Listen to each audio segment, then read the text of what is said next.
Hey YouTube, it's All Muffin. I have got a lot of questions coming in about this piece, this prismatic blade.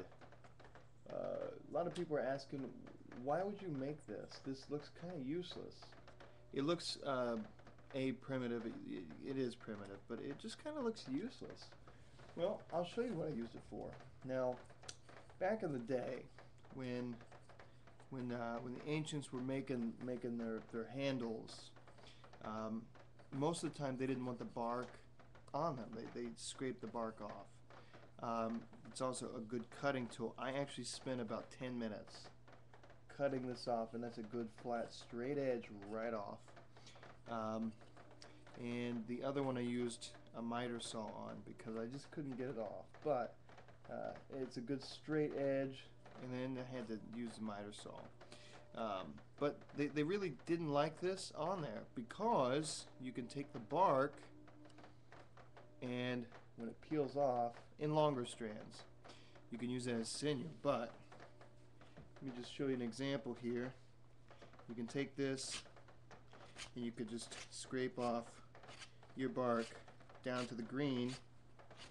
Is your first pass down to the green, and once you start getting around these nodules, it's kind of hard, so you've really got to cut into it with or against the grain. It doesn't really matter because you're going to make a third pass to get into the actual bark. But if you're smart like me, you let the green stuff dry out first. But they usually didn't. They usually just went ahead and made their piece. And this stuff right here is natural sinew. You can take this right here in longer strands, of course, and wrap around your piece. And then pine resin, all that together, it's not going anywhere. So you don't really have to apply too much force.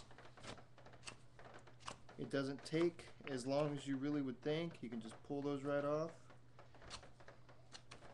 And if you're left-handed, it works the same way because it's a prismatic blade. I'm not left-handed, this is gonna fail. But if you were left-handed, this right here, where'd you go? This right here would probably be used as sinew, or they would mix it up with their pine resin. Just take little chunks, little tiny little pieces of it, just tiny little shreds of it. You mix it in your pine resin, it makes your pine resin way stronger. And once you're boiling it, of course the wood's got to kind of cook, but you don't want to char your wood. You just want to kind of cook it in with the pine resin. So clean that off every now and then. This'll fill up.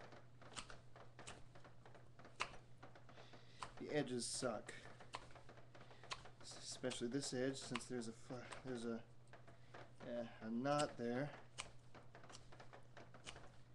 Edges are usually the easiest, but if you got a knot, it's really hard. And after so many uses, you can just pull out your prismatic blade. It's only held together with that pine resin, with wood shavings, which you cannot see, shale dust, and blue chalk, like carpenter chalk. It's all in the mixture. It's harder than the stone that it's set in. And there's a hole that goes all the way that deep. So you can just imagine how powerful this thing's held in.